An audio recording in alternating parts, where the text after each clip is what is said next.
જોઈ રહ્યા છો સીએનસીસી ગુજરાત।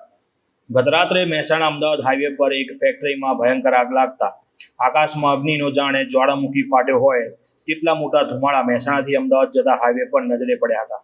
ફેક્ટરીમાં કોઈ કારણોસર આગ લાગતા ફેક્ટરીના આસપાસના એરિયામાં નાસભાગ જોવા મળી હતી।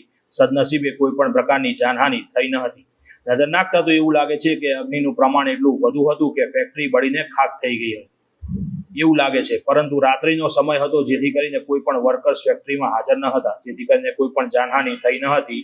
પરંતુ જો ફેક્ટરીમાં દિવસે આગ લાગી હોત તો જરૂરથી જાનહાનિ જોવા મળી હોત। કદાચ ફેક્ટરીની પણ બેદરકારી હોઈ શકે છે। જો સળગી શકે એવો સામાન હોય તો ફાયર સેફ્ટીની પણ તકેદારી રાખવી જરૂરી છે। તો આમાં આગ લાગવામાં ફેક્ટરીની બેદરકારી પણ જોઈ શકાય છે। જો આટલી મોટી ફેક્ટરીમાં મોટી સંખ્યામાં વર્કર્સ કામ કરતા હોય અને આગ ફેલાય તો ફેક્ટરી તો રાખ થઈ જાય, પણ સાથે વર્કર્સને પણ ઘણી જાનહાનિ અને નુકસાન વેઠવાનો વારો આવે। રિપોર્ટર તુષાર આચાર્ય, મહેસાણા।